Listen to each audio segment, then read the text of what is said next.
I am an old pilgrim of sorrow, tossed in this wide world alone. I have no hope for tomorrow. I'm trying to make heaven my home. Sometimes I'm both tossed and driven. Sometimes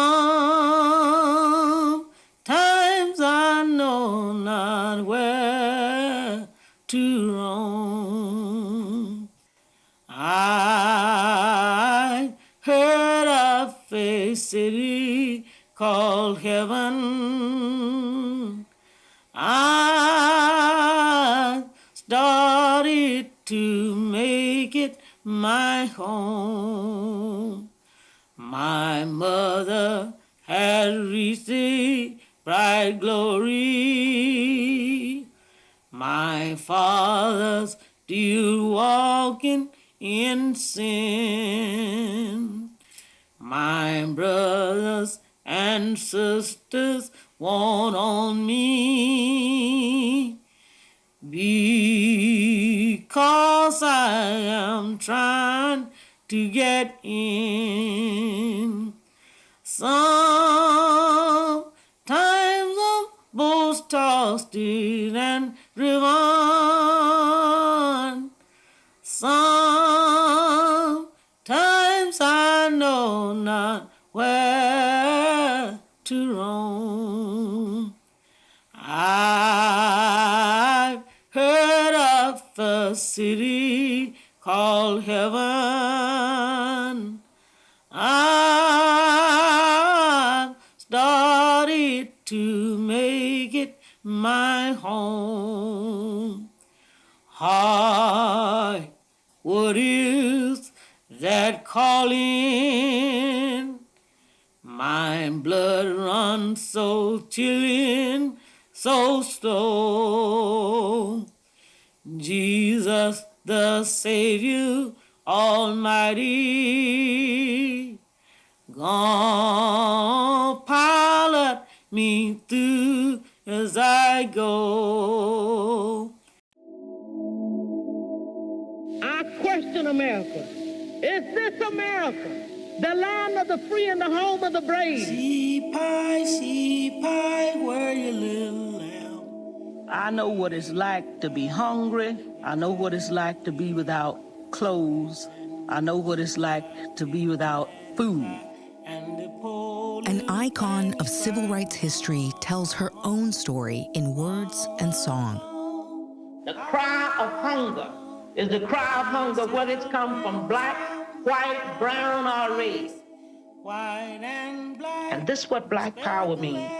We want to have something to say about our destiny. And we've been down so long, we ain't got no other way to go but up. Mama run away. Fannie Lou Hamer's America. Left nobody but the baby. Hello, I'm Chris Hastings, executive producer for World Channel and the award-winning series America Reframed, which is now in its 10th season on World Channel and in the PBS app. I'm excited to welcome you to the first of what I hope will be a multi-part event series to celebrate the life and work of Mrs. Fannie Lou Hamer, inspired by the all-new documentary Fannie Lou Hamer's America. I'd like to send a special shout-out to our partners at Black Public Media, who are co-presenting today's event with us at GBH World Channel. A special thank you to PBS and PBS viewers for supporting our distribution of Fannie Lou Hamer's America. Mrs. Fannie Lou Hamer fought for voting rights for Black Americans alongside others in Mississippi and around the nation. Her activism extended beyond voting rights and included human rights for all, leaving a legacy that sometimes is misremembered, but is an important touch point for today. Today's panel will give us a sneak peek into the film that captures her story in her words and in song.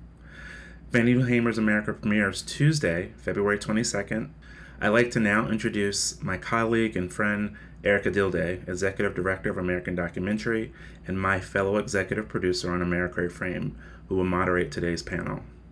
Thank you and enjoy today's conversation. Thank you, Chris. I'm so excited to join all of you today, and I have to say that presenting a film on Fannie Lou Hamer means so much to me. I grew up in Mississippi and was lucky enough, unlike many students, to hear about Mrs. Hamer and her legacy very early on. And I had parents who were very much activists. And so for a number of years, I was Mrs. Hamer at Halloween. We believed our Halloween costume should mean something. And so was extremely proud to represent her legacy in that small way. I'm also thrilled that Fannie Lou Hamer's America is going to be the first film of our 10th season of America Reframed, which you will be able to watch on PBS through a special presentation on February 22nd at 9 p.m. Eastern Time. And it will be followed by its premiere on the World Channel, Thursday, February 24th, which is a new night for the series. You will be able to stream this film on World's YouTube channel and also on the PBS app, which is available on Apple TV, Chromecast, Fire TV, Roku, and other platforms.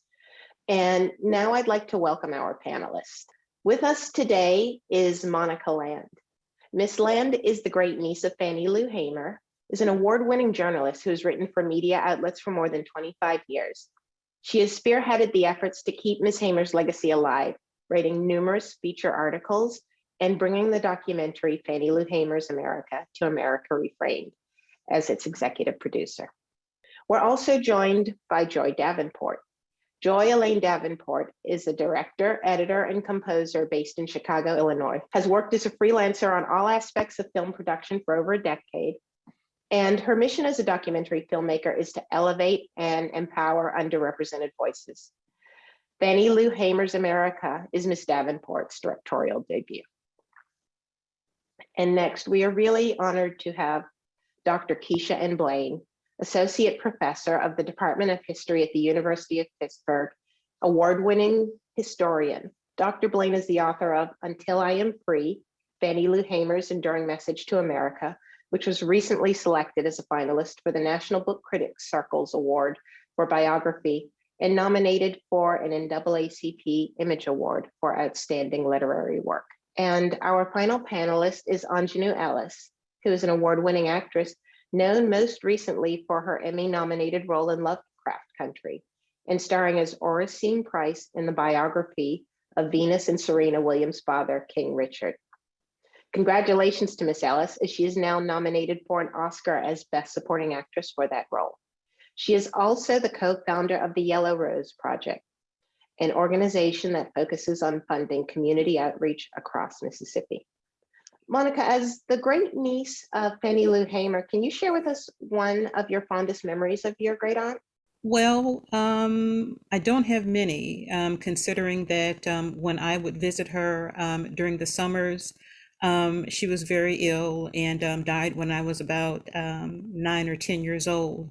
But I just hear the stories that my family has told, that my mother has told, that she was someone who loved to laugh, loved to joke. She was an extremely hard worker.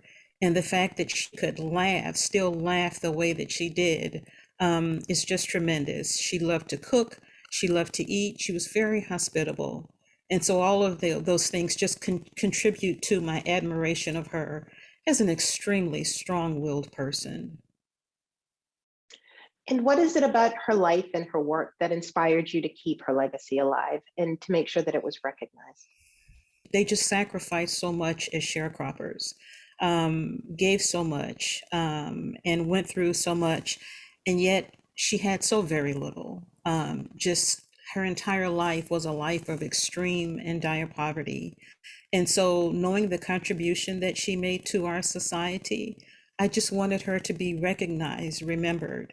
And, you know, it's hurtful almost to know that she made such tremendous strides for Black people. And then most people, most young people don't even know who she is. And so this was an effort to preserve her memory and to remind them that, you know, hey, we have these freedoms because of people like Fannie Lou Hamer and others. And this brings us to the wonderful film Fannie Lou Hamer's America. And I'm curious, Monica and Joy, how did the making of the documentary come about? And how did the two of you find your way to collaborating on it?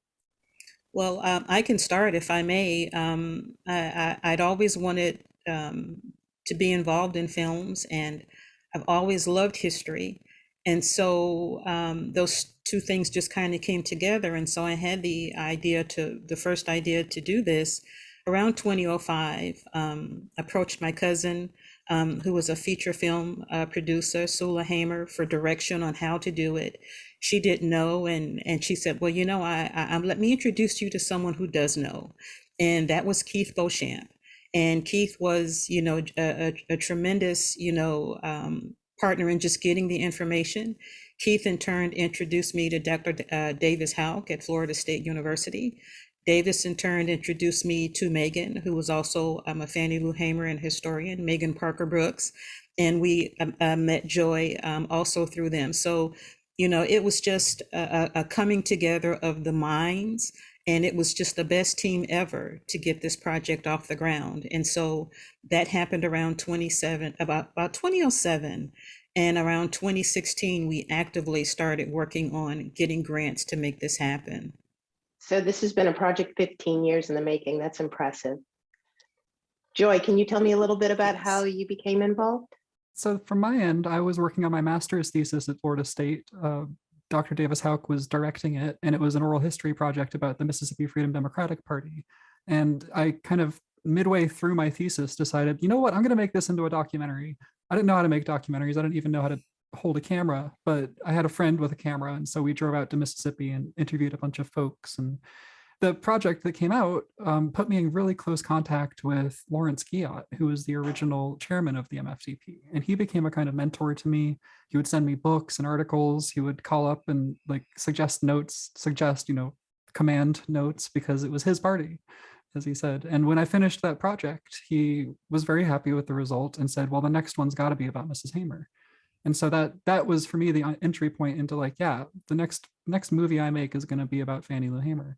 And then was introduced to Monica through Davis and Keith.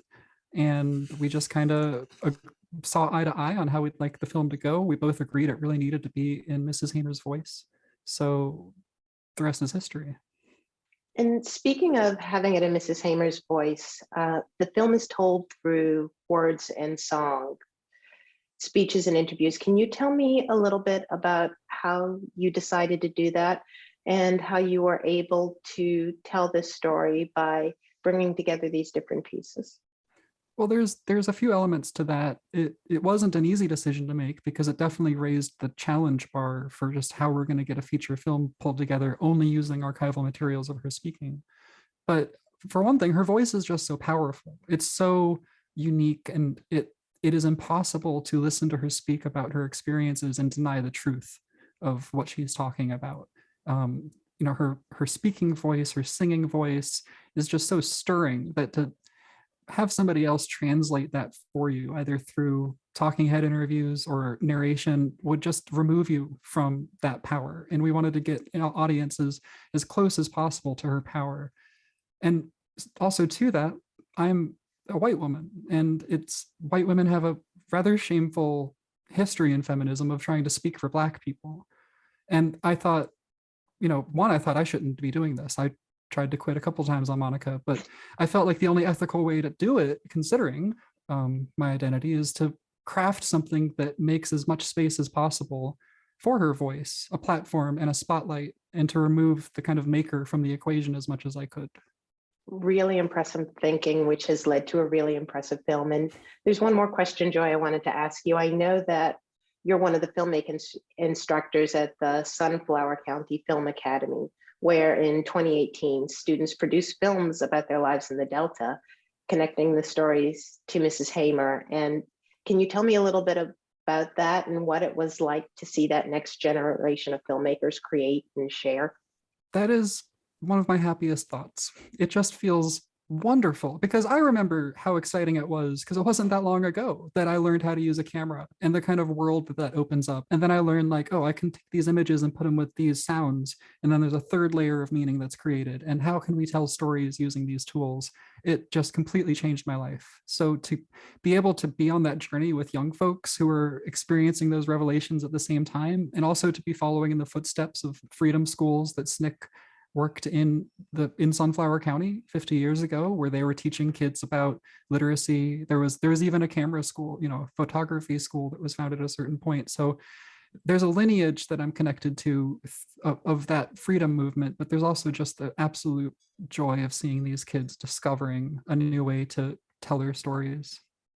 And I just want to tell anybody who is interested in learning more about the Film Academy at Fannie Lou Hamer's America, run together as one word, .com, you will be able to find the Sunflower County Film Academy, and please take a chance to look and see the work that's going on there. And Joy and Monica, I want to thank you so much for sharing. We are all so excited about the film and just look forward to the effect that it can have on a new generation of people. And now we're going to show you a clip from the film. It is Mrs. Hamer's testimony at the DNC, which, as everything she does, is very powerful. Mr. Chairman, and to the Credentials Committee, my name is Mrs. Fannie Lou Hamer, and I live at 626 East Lafayette Street, Roosevelt, Mississippi. Sunflower County, the home of Senator James O. Eastland and Senator Steny.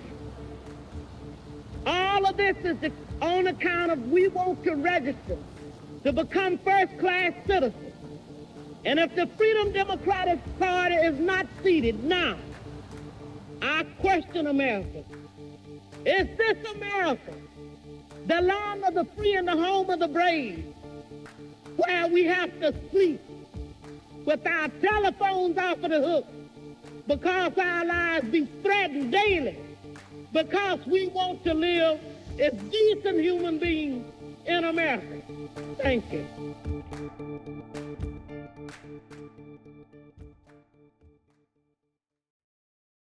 That was incredibly powerful. Joining us now, we have Anjanou Ellis, Emmy-nominated and Oscar-nominated actress, Dr. Keisha N. Blaine, author of a recent biography on Fannie Lou Hamer, and Monica Land, again, who is Fannie Lou Hamer's grandniece. So thank you all for joining us. And Ms. Ellis, I want to start with you. Recently, you starred as Ms. Hamer in a short film depicting that very same scene. What was it like to channel her? Just seeing that clip again, it blows me away every time I see it. It's stunning, stunning to me. I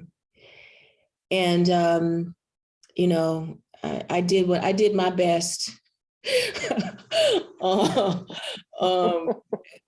I got a lot more work to do. As would anybody who would want to portray Mrs. Hamer. As you can see, just in that 5 seconds, she is this, incredible force of truth and wisdom and morality. And when I say morality, I don't mean morality in a trite sense of right and wrong. I mean morality in the larger sense of what it means to be a human being in this world. So I am slain every time I hear her speak, every time I read her words. And you are also, like her, an activist and a Mississippian, and now you're developing a film based on her life. Can you tell me a little bit about when you first learned of her and her work? Well, not in school. And that's important to say, not in school. I went through 12 years of school. I went through 4 years of undergraduate school at a very, very good college, and I majored in African American studies. Not one day did I learn anything about Mrs. Hamer. I learned Mrs. Hamer through the grapevine of freedom rights stories that make its way around Mississippi. My family itself was my grandfather was a pastor of a church, Society Hill Baptist Church in Macomb, Mississippi. And he, in 1964, he made his church available to freedom riders to come and have meetings. And as a result of that happening, his church was bombed, and he was arrested for bombing his own church. So the civil rights incidents report for Macomb just in that year looks like Tolstoy. It's that dense. And so, we really didn't talk about Mrs. Hamer in our home because she wasn't in I guess in the minds of my family, wasn't that remarkable because we had so many Fannie Lou Hamers around us. Mm-hmm. What Mrs. Hamer did with her experience is that she expanded it. She expanded that pain and executed and articulated that pain in a way that other people who went through certain other things that she went through did not do that. Thank you. And Dr. Blaine, in your book, Until I Am Free, you tell us about the first time you read about Ms. Hamer. And why do you believe it took so long for people like you, like Ms. Ellis, to learn about her? Well, I think there are so many factors, and I would just emphasize a couple. The first is that when we look at the historical narratives on the civil rights movement, even to this day, they tend to be male-dominated narratives. I was thinking about this even recently when Gloria Richardson passed away, which was just a few months ago. The Hill ran the story about her passing with a photo of Martin Luther King Jr. And of course, so many people were outraged about, this because it would not have been too difficult to find a photo of Gloria Richardson. But for me, when I saw that, it took me right back to sitting in the classrooms. It took me right back to reading so many books about the civil rights movement and just seeing the way that women, though they were vital to the movement, were often marginalized in these stories. So I think we have to talk about the gender dynamics for sure. I would also add that when it comes to Fannie Lou Hamer, it's important to recognize that she did not fit the mold of what many people thought a civil rights activist should look and sound like. And what I mean is that, of course, the gender dynamics are important to grapple with. But Fannie Lou Hamer was someone who, she had a sixth grade education. She simply told you what was on her mind. She did not subscribe to this respectability politics, which of course has shaped and framed Black history and to this current day. And I think when you look at that aspect of her life, the fact that she was a disabled Black woman, working poor Black woman, so class and disability, so just so many factors come into play that I think many people did not pay attention. Many people, and many people, I should say, many writers and historians did not pay attention to her. Thankfully, a lot has changed since I first encountered Fannie Lou Hamer in 2008, but we still have a lot of work to do to make sure that her voice on her story is elevated. I agree with you. And speaking of work we have to do, there are proposed changes right now to the Mississippi Civics curriculum for students in K through 12 that are proposing that names like Fannie Lou Hamer's not be mentioned until students are in high school. Along with that, Medgar James Meredith. Dr. Blaine, can you speak at all on curriculums for students and why you think that we are not willing to share these names, this important part of our history, with our young people? Sure. Well, it's a constant battle. And I think as someone who teaches, at the college level, I I think this is true for all educators. We understand how powerful the classroom setting can be. It was a Black professor who taught a course on Black history that transformed my life, right? It was sitting in a classroom and listening to these narratives about courageous Black people who I had not heard of before. Hearing those stories empowered me. Hearing those stories made it clear to me that I could, in fact, contribute to society in a meaningful way. We understand the power of knowledge. We understand the power of telling these narratives and what it does for students, not only for Black students. I mean, I think on the flip side, it's important for all students, regardless of their race, regardless of their socioeconomic background, to hear these stories and to get a glimpse of just how Black people in particular have played a fundamental role in shaping American society. So not surprisingly, there will be people who resist those kinds of narratives. Why? Because they want to be able to, perhaps tell only the story of slavery, right? I mean, the story of slavery is important to be told. I'm not suggesting that we shouldn't talk about slavery, but you have to be able to also talk about folks like Fannie Lou Hamer and those who really advocated for Black political rights. We can't talk about the Voting Rights Act of '65 were it not for someone, like Fannie Lou Hamer. We saw her powerful testimony. All of these things are important for students to know, and it empowers them to understand that they too can play a role in shaping American society. They too can play a role in shaping history, regardless of your socioeconomic background, right? Regardless of your race, your gender, your religion. I mean, all of these factors do not have to be barriers, right? Roadblocks to your ability to make a difference. And so that's why it's important to tell these narratives. And that's why certain people don't want those narratives told. Thank you so much. Monica, you're the torchbearer of your great aunt's legacy. What does it mean to you to have powerful Black women like Aunjanue Ellis and Keisha Blaine elevating her story? Well, it's wonderful, and it's very gratifying to see others, people like Aunjanue, people like Keisha, appreciate and amplify Aunt Fannie Lou's voice. But that torch is not mine alone to bear.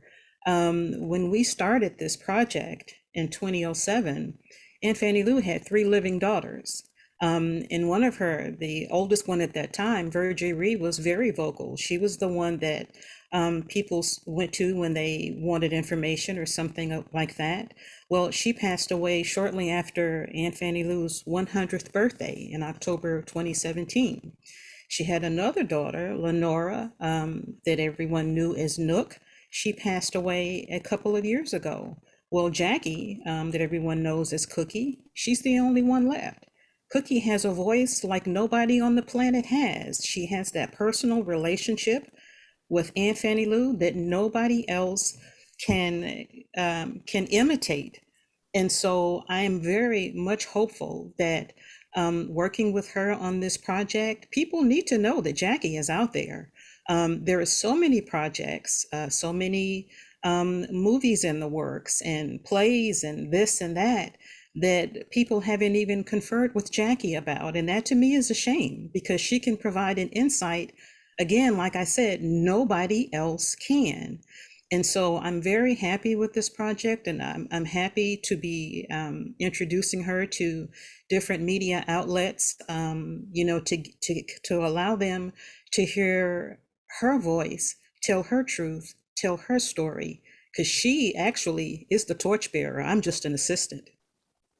That's important to know. And I think it is very easy, especially for Black women, to get pushed to the side in terms of sharing our legacy and telling the story and owning the narrative of what's happened and what's happening. And Ms. Ellis, I know that you're working on your own film about Ms. Hamer. I'm curious, what do you think why was she so impactful in her mission to get Black Americans to register and vote? Well, Mrs. Hamer was and is a prophetic voice. I think that she, not only was she battling, Confederates who were presidents and vice presidents, She was and the governor of Mississippi and the men who killed Cheney, Goodman, and Schwerner. Not only was she battling them, but she was also battling the men within the civil rights movement, the men in the freedom rights movement. And what made the core of that battle had to do, of course, with all those things that Ms. Blaine mentioned, that, misogyny, but also the fact that they were running up against a woman who was not seeing a moment, she was seeing a future. And she knew that the problems of this country, as she so brilliantly said, that Mississippi is not Mississippi's problem, Mississippi is America's problem. And that we are dealing with something that is foundational, that is wrong with the founding of this very country. And until we dealt with that, we are going to be having voter rights legislation until the end of our existences. And there were people who wanted to do things and acts and legislation that was, expeditious, expedient. And she wanted something that was more lasting and more far-reaching. She was, in those terms, one of the most prophetic voices in civilization. And these conversations that we have about Winston Churchill and so on, Mrs. Hamer figures directly into that in terms of how consequential what she did, particularly at the Democratic National Convention in 1964. Was. It affects how we vote. It affects how when we go into casting our ballot, particularly not just in Mississippi, but all over this country, it affects how we vote because the Democratic Party had to change its policy because of what Mrs. Hamer did. So it is crucial. Mrs. Hamer is extraordinary in a lot of ways, but the reason why we need to know her is because it affects our citizenship. And it is that effect that she has on our current citizenship in 2022, that there's an attack on keeping that information away from the citizens of this country. And they need to know that in order to be better citizens. Ms. Ellis, I think you're right about that. And Dr. Blaine, this brings us to an interesting point, which is that she has an amazing relevance for what is going on nationally today and how problems that seem like they are specific to Black people or to certain areas are really national problems. And one of the quotes I love is when she says, "Because hunger has no color line, I'd walk a mile for any man who is hungry, Black or white." And can you tell us how her legacy is relevant to a lot of the national problems we are facing right now and how she can help us with the nation divided? Absolutely. And in fact, it's the reason why I wrote this book, because I think like so many other people, particularly in the months after, the police killing of George Floyd, I felt, I was frustrated, angry, and there were moments where I will admit I just lost hope. And I said to myself, what is going on in this country? Every time we seem to make a step forward, we just make 10 steps, backwards. And so one of the questions that I asked myself was, what would Fannie Lou Hamer say about this moment? What would she say about a number of challenges that we're facing as a nation, including state-sanctioned violence? And as I talk about in the book, she spoke out about, police violence and brutality, and she had experienced police violence and brutality, and she experienced intimidation and sexual violence, and the list goes on. And what's interesting is her life, not only what she experienced, but her words, what she articulated, speak to so many contemporary concerns. And so there's a lot that we can learn from Fannie Lou Hamer. One of the things that I'm reflecting on now as we're talking about voting rights is just the reality that to this very day, we just continue to see all of these efforts to suppress, to suppress voting access across the nation. And in 2021, more than 400 bills introduced in order to suppress, right, to restrict voting access.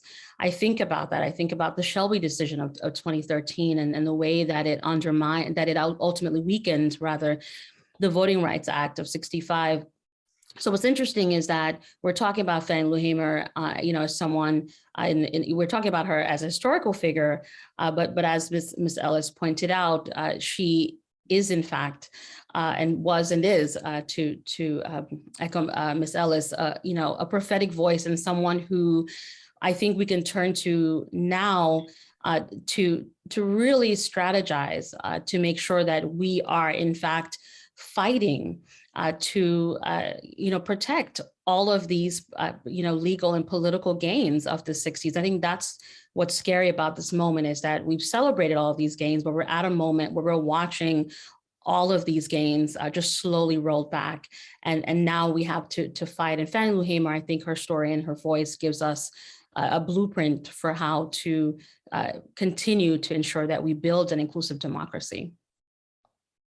Absolutely. And now we'd like to show you a clip of Ms. Hamer with the SNCC Youth Leadership in being the powerful builder of democracy that she is. At that time, I was out on the road most of the time. They want me to come from place to speak. Voter registration and trying to get more people involved. And that's what we worked on mostly that whole summer. All that SNCC is trying to do, and the young people that came into Mississippi from the 1964 project, all they are trying to do is to say these are human beings and they're supposed to be treated like anybody else. Most likely a cop won't try to chunk you in here, but The white people in the movement, especially the young people, is just as dedicated, it just as pure in wanting a change for all human beings. And I just have faith, not only in the young Negroes, but in the young whites that will be working in the South, in fact, all over the country to bring a change in the United States. And I'm just wondering if people in this room understand, one, that people should be expected to get beaten, they should expect to spend in jail, and that they should expect possibly somebody to get killed. I also know it was people like Andy Goodman, Michael Swern, and James Chan that gave their lives in the state of Mississippi, that all of us would have a better chance. And when they died there, they didn't just die for me, but they died for you, because your freedom is shackled and chained to mine. And until I'm free, you are not free either.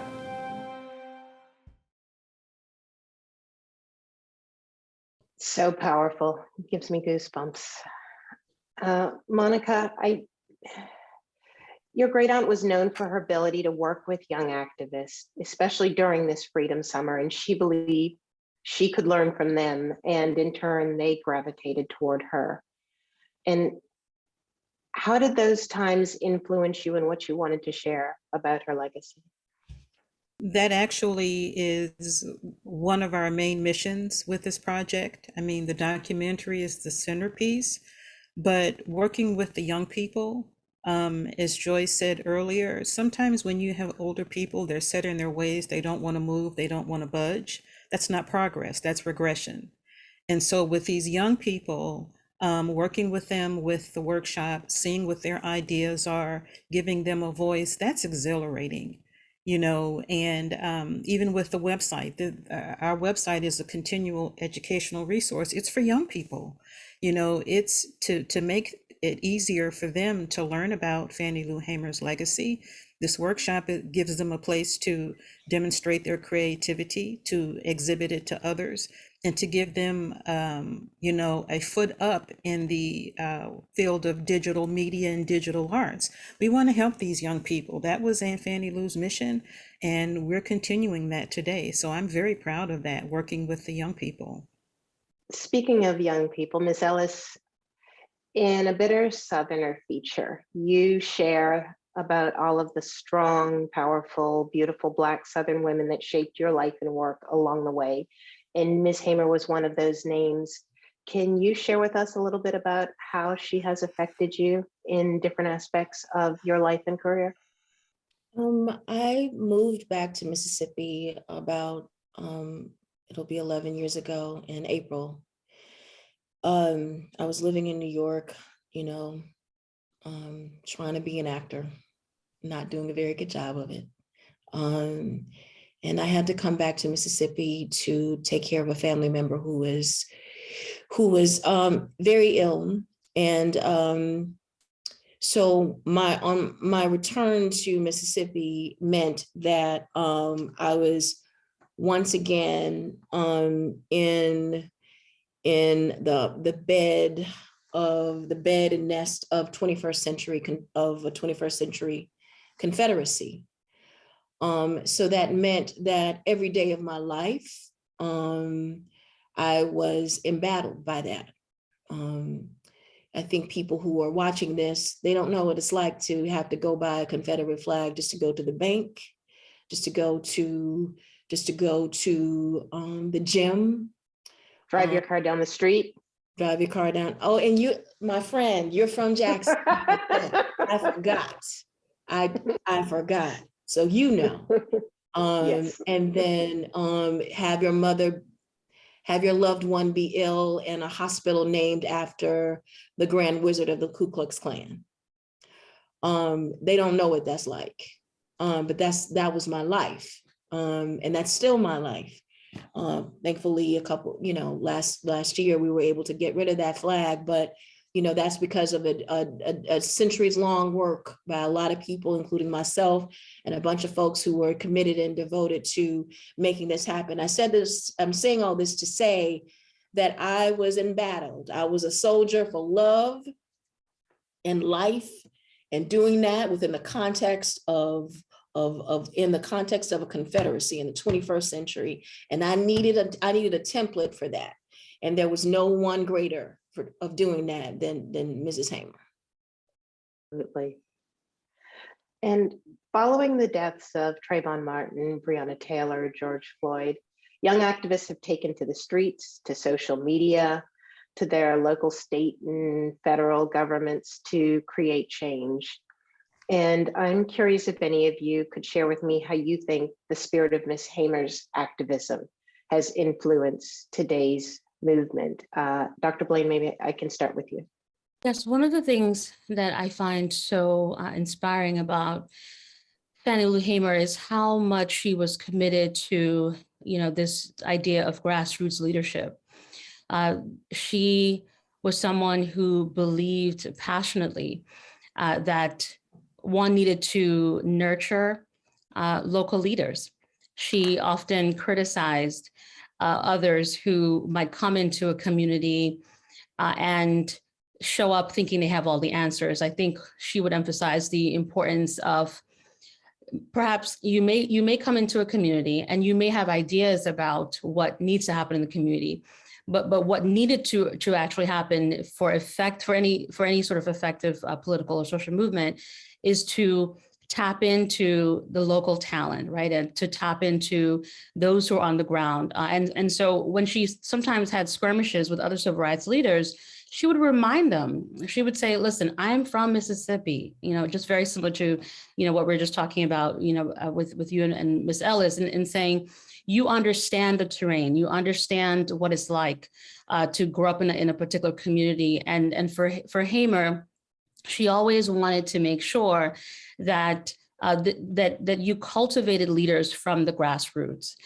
This idea I think about a lot in the contemporary context, and we see it in some ways through the Black Lives Matter movement. And I'm talking about local chapters in various communities and the way that this has been a space for various activists on the grassroots level to be able to come together and work together to figure out how to move things forward in their community. And so that spirit of allowing people within their communities to emerge as leaders, and not simply pushing this narrative, well, here's the one or two person, one or two individuals who we've anointed as the, spokesperson or, spokespeople for the race, to shift from that model. And I think that's one example of Hamer's example and spirit extending to this current day, this commitment to cultivating, nurturing young leaders, especially within communities. That I think is one aspect. There's so many others, but I'll stop there. And Monica, you're working directly with young activists, with young people. What do you see them being inspired by from your great aunt? What really do you think motivates them? I'm going to kind of speak to what Dr. Blaine said as to why she was effective. People respond better, or they gravitate towards people, especially those in a position of leadership or authority, who look like them, who sound like them, who come from where they came from. And I think that's why Aunt Fannie Lou was so effective, because she has some of the same shared experiences. And so when I see some of the protests today with Black Lives Matter and other marches or so forth, and you see the young people with a sign that says nobody's free until everybody's free, or I'm sick and tired of being sick and tired, you really have to wonder if they really know who Aunt Fannie Lou is, or did they just hear the quote and really relate to it? That she was so relatable, like Dr. Blaine said. And so that's today resilience, that someone who came from nothing like I do can still be effective, can still accomplish so much. And so, hey, if she can do it, I can do it too. And so that determination and perseverance, I think, is so inspiring. Obviously it is. We wouldn't be here today if it were not. And so I think that's so encouraging. And it's just great to be a part of that and to witness that today.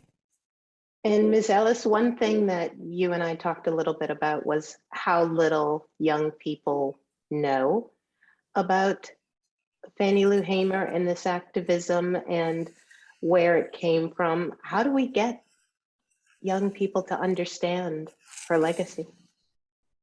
One of the most hurtful things that I've seen is these posters and these T-shirts that say, "I am not my ancestors." And I think that is unfortunate, because when they say that, they are disregarding someone like Mrs. Hamer, and they don't have the slightest idea that Mrs. Hamer, was one of the most radical and militant, figures in the freedom rights movement since we got here in 1619, because we've always been doing this. I mean, she, in my mind, is an insurrectionist. I see her in the lineage of Nat Turner. But if you don't know her, then you say something like, "I am not my ancestors." So I think that what excites me about this documentary, what excites me about what you are doing, Dr. Blaine, is that we have these new opportunities for students, for young people to know about Mrs. Hamer, and not just know about Mrs. Hamer, but know about Ella Baker, know about Annie Devine and Virginia Gray Adams. These women who were at the vanguard of this work, who literally put their bodies as a target for the venom that was the bullets, literal bullets, people, literal bullets. We get upset because we are inconvenienced on voting day. Imagine getting shot at 16 times because you want to vote. And so I'm so excited about this documentary. And I think that people who are and Dr. Blaine and her work, I think that people who are watching this, what I want you to do is, please, if you got some young people in your life, tell them about it. Tell them about it. You know, God bless PBS, but we know its audience might be a little on the older side. Lovely, sexy, talented, wonderful people, but they're not 8th graders. They're not 11th graders, possibly. And so we want them to know about Mrs. Hamer's genius and her reach to this day and how it affects their lives right now. So everyone under the sound of my voice, as we say in church, make sure that you tell your young kids, your kids in your life, about watching this documentary next Tuesday. And I want to emphasize just how important that is. We have to be the ones who make the change. We have to get our young people engaged. We have to bring them to films like this one. We have to bring them to people in our history like Fannie Lou Hamer, like Pauli Murray. We have to make sure that they know the history and that the history is something to be proud of, because you know, Ms. Ellis, when you were talking about, you know, people don't know what it's like to be shot at 16 times when they're going to vote. And those same people who were shot at 16 times would get up the next day and bring some more people again the next day. Yes, how about and that? Get shot at 16 times again. Come on, come on, come on. We can't forget this. Now, I want to bring Joy Davenport back in so we can talk a little bit more about the film. Now that Fannie Lou Hamer's America will be seen by a national audience, and hopefully with all of our help and the help of the audience, by a younger audience and a budding activist audience, what would you like to see Americans, viewers take away from this film? Well, I think that we have a movement in this country at the moment that's anti-history and anti-reality. And I think that that is couched in terms of, let's not make white folks uncomfortable. And so what I would like to see is some discomfort. I would like to see some people sitting with what is real and letting that discomfort motivate them in an affirmative direction, so that if you say to yourself, well, I'm a good person and I didn't know about this, follow that thought, sit with that discomfort, and then do something with it. That's what I'd like to do. I'd like to see this activate folks who think of themselves as good citizens, as good Americans, as good neighbors. And if this makes you uncomfortable, you should interrogate that, and then you should solve that. That's what I would like to see as a reaction to this film. I think what I would like to see kind of mirrors what Anjanou was saying about the young people. One of the biggest regrets that I have with this project is that I didn't ask the questions from family members when I should have. I was a teenager. It's not because I didn't care, I just didn't know to ask the questions. And so a lot of things that I could have sat with my Uncle Pap for hours and hours and hours and gotten all kinds of stories, even my own grandparents, and gotten all kinds of personal anecdotes about Aunt Fannie Lou, but I didn't do that. And so when we were making this film and we were extending the research that Dr. Megan Parker Brooks had laid, I didn't really have that personal insight because the people who could have helped me, my grandparents, my uncles, my aunt, they were gone. And so I would encourage young people, you know, when your mom, your dad, your grandmother, grandfather are talking about the old days, and, you know, don't let your eyes glaze over. Listen, take off the earbuds and listen to your history. Don't dismiss it because it's so important. And that's one of the things that we're doing with the workshop. We're really trying to get students to investigate their history. Everybody has a personal life and it's important, you know, so document your history, listen to it, learn from it. Thank you for that. And as we get closer to the top of the hour, we're just constantly reminded of Mrs. Hamer's impact. And on her death, Andrew Young, the former mayor of Atlanta, stated that no one in America has not been influenced by or inspired by Mrs. Hamer.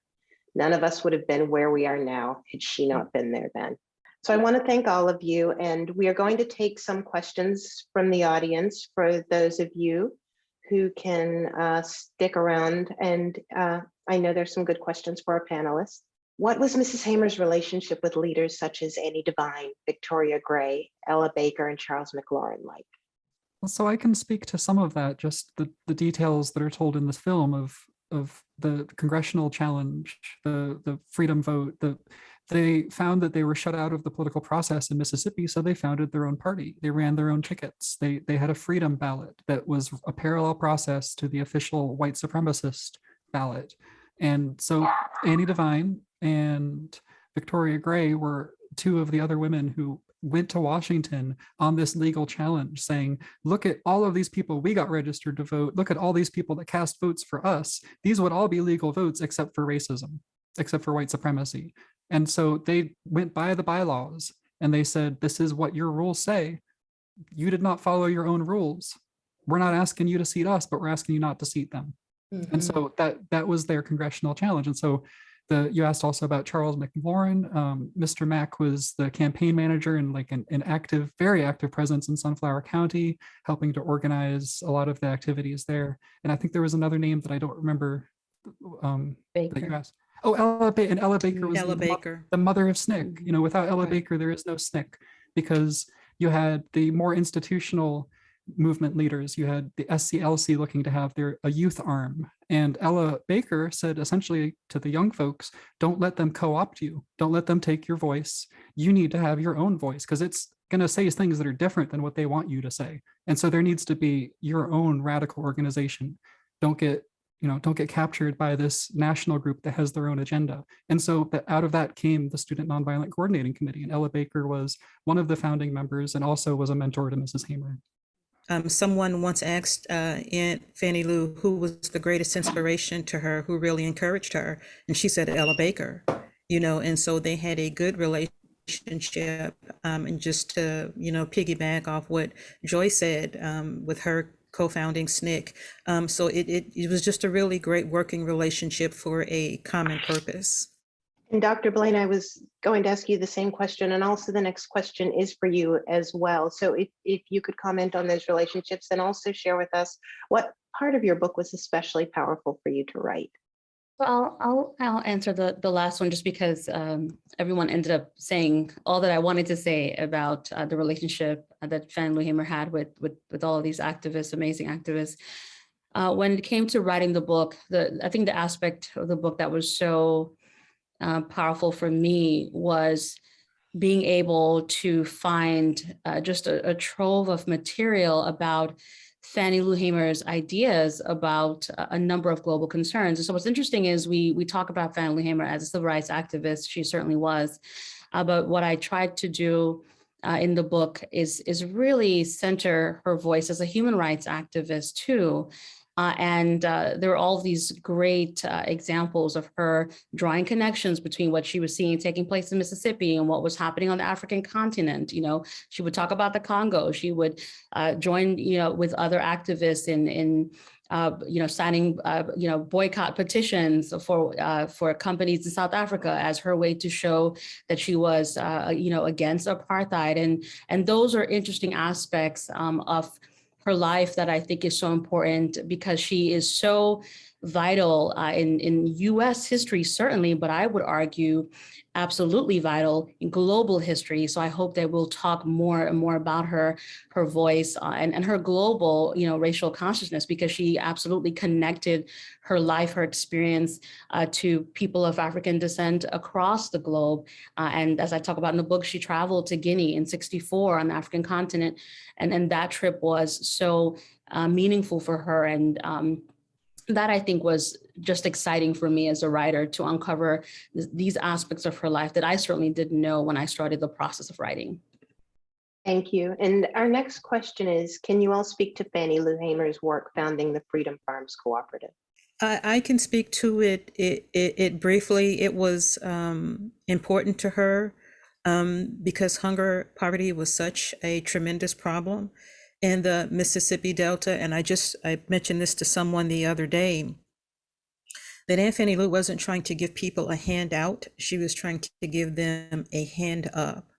And so getting the land for them to work themselves, instead of, giving them a basket of food and letting them go on their way, that adds to dignity and self-worth when they could do those things themselves. And even with the pig bank, taking 2 pigs and whatever, raising them and then giving back to continue to spread, that generosity, so to speak. It was really important to her, and every chance it seemed like she had to publicly speak, she brought in the need for help with the Freedom Farm. You know, she knew she needed help to keep that going. And so that just really speaks to, again, her hospitality. She wanted it for everybody. You didn't have to be Black. You know, she fed just as many white people as she did Black people, you know, and it's what Dr. Blaine said. You know, she was more so, and she said, I'm not for civil rights, I'm for human rights, you know, because civil rights can be taken away, but, you know, just the humanity of being a human being. She said that we want to be treated as human beings, you know, why be classified? And so that Freedom Farm allowed her to do that, and it allowed anyone who had the need to participate. And she was proud of it, very, very proud of it. And if I could tag onto that a little bit, that she, the first half of what, you know, is popularly remembered as her activism was this march towards the national stage with the National Convention and then the Congressional Challenge. But after all of that, kind of, in the long run, we can see it succeeded, but in the moment, it felt a lot like a failure. And so the morale of the movement was harmed by that. And specifically, Fannie Lou Hamer, I think, was somewhat disillusioned by the idea of, it's just as bad as in Washington as it is in Mississippi. It's the same hypocrites up there as we got down here. So she said, this is what we can do. We can build our power up from the ground. We can do what we know how to do. And so you're going to have trouble going out to vote if you're hungry and you don't have shoes. But if we are building power in our communities, like the Freedom Farm, that will be this intersectional source of power. It's not just a vote. It's also a meal and a job and a home. You know, and this for her was the true path to owning their destiny, was building it from the ground up. And Ms. Ellis, I have the next question I think you'd be great to answer, which is, how would you like to see this film used with K through 12 students, and what would you like to see them get out of the experience of learning about Mrs. Hamer? I mean, first of all, it's just its existence is important, you know, and I applaud the filmmakers for it just existing. So now we have to take up the banner and the baton and make sure that it gets in front of the people that it needs to get in front of. And those people are young people. I mean, Mrs. Hamer, you know, in addition to her being a global activist, and in addition to her being a voter rights activist, a human rights activist, Mrs. Hamer's own body was a place of conflict, in that she was sterilized against her will. And Mrs. Hamer took in children. Mrs. Hamer did not have children that were biologically hers. And I would defer to Monica to speak to that. She knows that better than I do.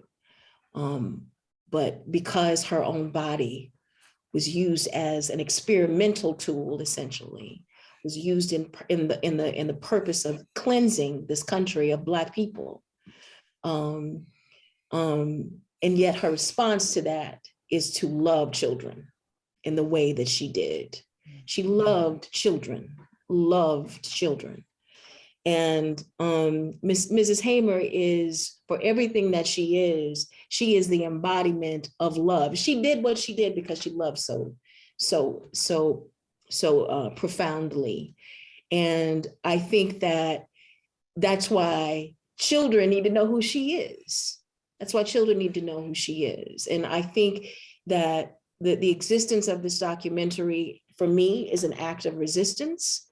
And it is a counterattack to the attack on the minds of our students and children in this country.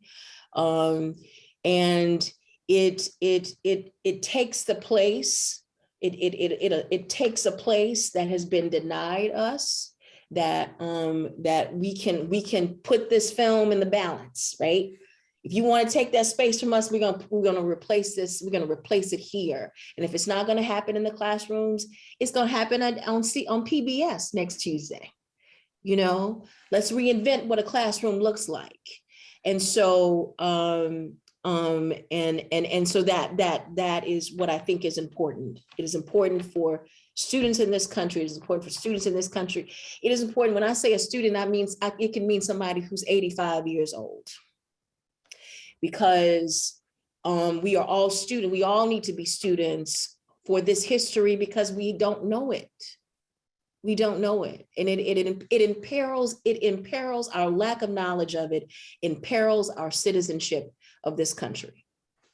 Thank you for that. And Dr. Blaine, I was going to say something about the Mississippi appendectomy, which we just brought up. I'm sure you can do it more eloquently, because I think, our audience needs to know a little bit more about that it was done to her, that she coined the term, and really what it was. Yes.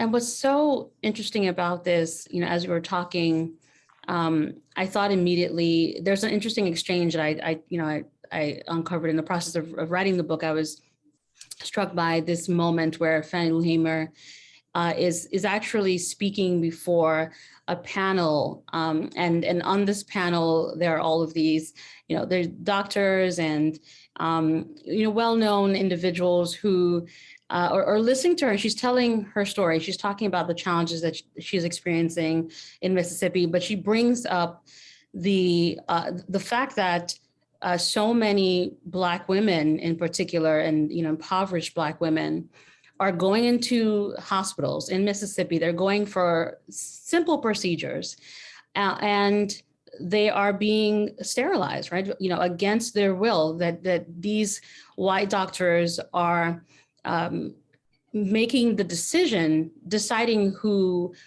they deem fit or unfit to reproduce.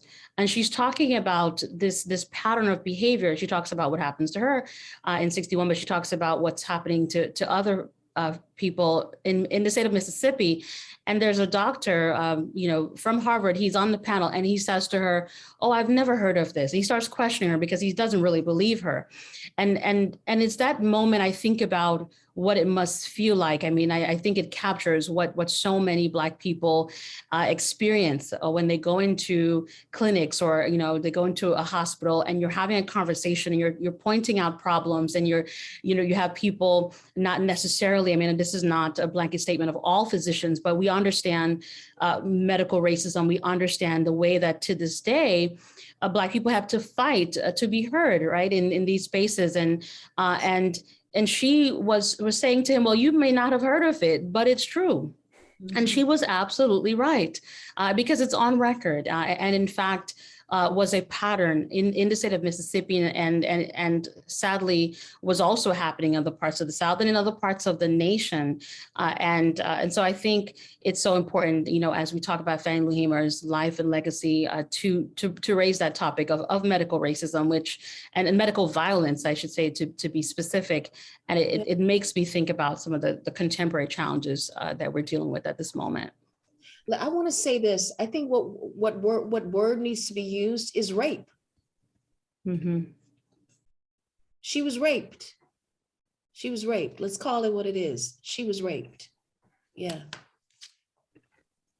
Absolutely. And just for people who don't know, between the 1920s and well into the 80s, over 1 million poor Black women were either sterilized or given hysterectomies without their consent, or often without their knowledge. And again, this carried on into the 80s. As a matter of fact, the practice was more prevalent in the 70s and 80s than it was in the 20s and 30s. So I want to take us to our last question, because we have definitely run out of time, but I do appreciate all of you for this really informative discussion. The last question is, what would Fannie Lou Hamer make a distinction between womanism and feminism? So I'll just to clarify, the term womanism is coming from Alice Walker, and so Fannie Lou Hamer is not necessarily using the term womanism. But I think it's important, and I talk about this in the book.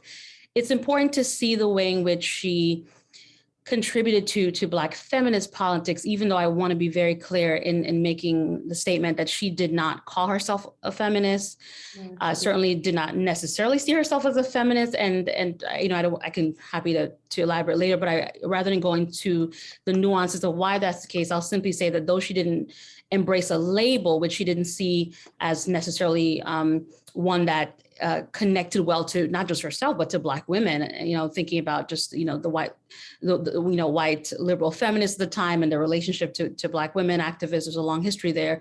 But she ended up, I think, I talk about her in the book as a foremother of intersectionality, a term that also, you know, comes about much later in the 80s, but truly capture, I think, Fannie Lou Hamer's vision, the way that she wanted to make sure that we consider the whole person, right? That we consider the intersecting dimensions of race and gender and class. And so she spoke powerfully about how all of these intersect. Yeah, I think that, I mean, this is a conversation that I would love to have, like, further, you know, because I think that, you know, and I appreciate this idea of, you know, we should all be feminists, but I think that the problem with that is that it doesn't allow for a certain kind of question and dissent that is really rooted in how the feminist movement was very racist. And particularly racist during the time when Mrs. Hamer was doing the work she was doing. Mrs. Hamer wouldn't have been allowed in those hallowed walls of feminism. So I think it does a disservice to assign Mrs. Hamer something that diminished her, that reduced her. So I think we have a lot of work to do with that. But I also know that Mrs. Hamer, I mean, you don't have to call her a womanist, you don't have to call her a feminist, but she certainly was, you know, ideologically, you know, a woman who embodied, you know, women empowerment in every way, you know, for me, at least for me, yes. Well, I'd like to thank you all. I'd like to thank Monica Lamb, Joy Davenport, Keisha Blaine, and Anjanou Ellis for this conversation. This has been so informative and so nourishing as well. And I also want to make sure that all of you watch Fannie Lou Hamer's America next week on PBS and World, and stream it on worldchannel.org, YouTube, and the PBS app. As Chris said at the beginning of this is only one of a multi-part series. Subscribe to our newsletters to be the first to know when our next event will be, and subscribe to World Channel's YouTube to be notified of exclusive content. And follow us on social media to engage in conversation using the hashtag Fannie Lou Hamer's America on the night of February 22nd. And just to end this conversation, we all have the need to draw inspiration and guidance from the past. Tell your friends, tell your family, and in particular, reach out to the young people in your community and in your life who need to learn more about our history. If you missed any part of today's event, we'll be sending a follow-up email with information. Stay safe, stay healthy, and we will see you next time. Thank you so much.